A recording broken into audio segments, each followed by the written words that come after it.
안녕하세요. 삼문부동산입니다. 오늘은 지역주택조합 아파트와 일반 분양 아파트를 구분하는 방법과 차이점에 대해서 쉽고 간단하게 알아보는 시간을 가져볼 거고요. 그리고 지역주택조합 아파트 조합원 가입을 하는 데 있어서 기본적으로 필요한 조건이 무엇인지 알아보는 시간을 가져보도록 하겠습니다. 우선 일반 분양 아파트와 지역주택조합 아파트를 구분하는 방법은 정말 간단해요. 우리가 아파트를 분양을 받기 위해서는 모델하우스라는 곳을 방문을 하게 되잖아요. 그런데 이 모델하우스라는 이름을 건축사업 승인 유무에 따라서 승인을 받았을 경우에는 쓸 수가 있지만은 승인을 받지 않았을 경우에는 모델하우스라는 명칭을 쓸 수가 없기 때문에 주택 홍보관이라는 이름을 흔히 씁니다. 실제로 방문을 해서 계약을 진행하게 되었을 때 계약서만 보더라도 이 차이는 확인을 할 수가 있는데요. 집이 마음에 들어서 계약금을 입금을 하고 계약서를 발행을 하잖아요. 지역주택조합 아파트 같은 경우에는 계약서를 발행하는 건 기본이고 거기와 더불어서 위임장이라든지 동의서를 또 추가적으로 발행을 하게 되어 있습니다. 작성하는 서류가 한두 장이 아니다 보니까 확연하게 차이를 알 수가 있습니다.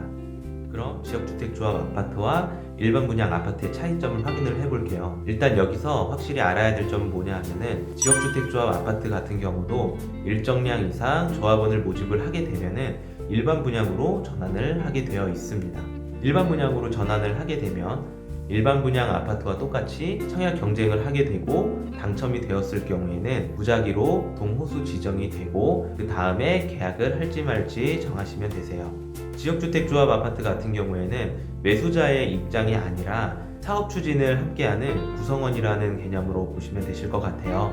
일반 분양 같은 경우에는 토지 매입과 사업계획 승인이 허가가 나면서 바로 분양과 착공을 할 수가 있지만 지역주택조합 아파트 같은 경우에는 토지 물색을 하고 조합 추진위원회를 설립한 후에 조합원을 모집을 하는 단계를 거치게 됩니다. 여기서 실제로 계약을 하는 부분이 조합원 가입을 하는 거예요. 그래서 이러한 계약자가 일정 이상 모이게 되면은 조합 설립 인가 신청을 하게 되고요. 허가가 난 뒤에는 사업계획 승인 신청을 하게 되고 그 이후에는 일반 분양과 거의 동일하다고 보시면 되세요. 청약을 하게 되는 일반 분양을 하기 전에 꼭 거쳐야 되는 단계입니다. 그런데 지역주택조합 아파트는 그동안 여러 문제들이 있었죠. 아무래도 사업 승인을 받기까지 준비해야 될 것들과 여러 가지 허가 문제를 받는 데 있어서 딜레이가 되는 부분들이 많다 보니까 사업이 실제로 실패를 하는 경우도 있었고 오랜 시간 지연이 되다 보니까 착공이 안 되는 경우도 있었습니다.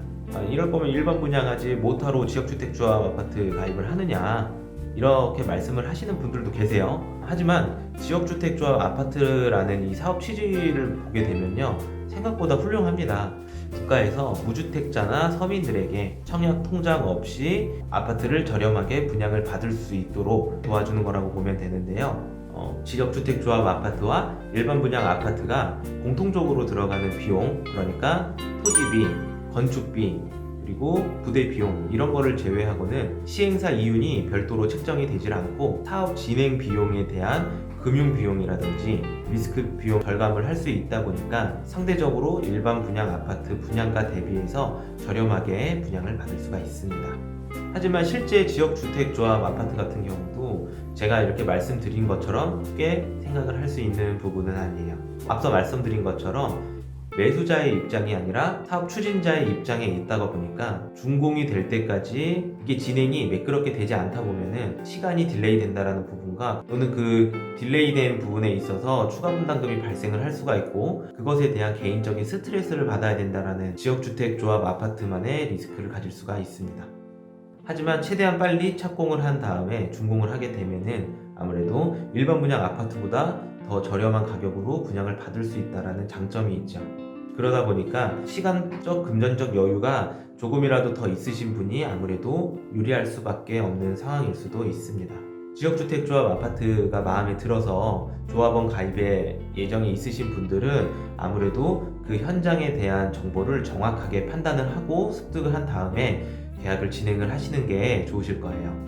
토지 매입은 잘 되어 있는지, 그리고 사용 승인은 잘 되어 있는지, 조합원 모집은 얼마나 되었는지, 착공 및 준공까지 시간이 얼마나 걸릴 것 같은지, 그리고 지구 단위를 통한 용도 변경은 되어 있는지 이러한 부분들을 세세하게 확인할 필요가 있고요. 그리고 제가 말씀드린 것 중에 가장 중요한 부분은 토지 매입이 얼마나 되어 있는지 이 부분을 가장 중요하게 확인을 해 보셔야 됩니다. 아무래도 토지 매입 여부가 얼마만큼 되어 있느냐에 따라서 사업 성공 여부가 달려 있다고 해도 과언이 아니거든요. 그러면 지역주택조합 아파트 조합원 가입 조건에 대해서 알아보겠습니다. 기본적으로 세 가지 조건을 충족을 해야 되는데요. 지역주택조합 아파트가 조합원이 일정 이상 모이면 조합 설립 인가 신청이라는 것을 하게 돼요. 조합 설립 인가 신청일로부터 입주 지정일까지 조합원 가입 예정자는 등본상에 세대원이 아닌 세대주여야 합니다.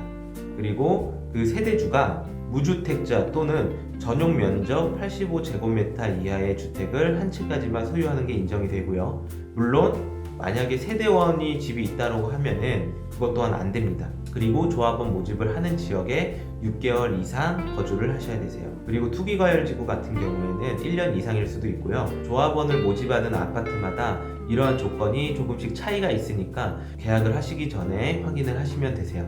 다시 한번 말씀드리지만 조합 설립인가 신청일로부터 입주 지정일까지 앞서 말씀드린 조건을 유지시키는 것 잊지 마시고요.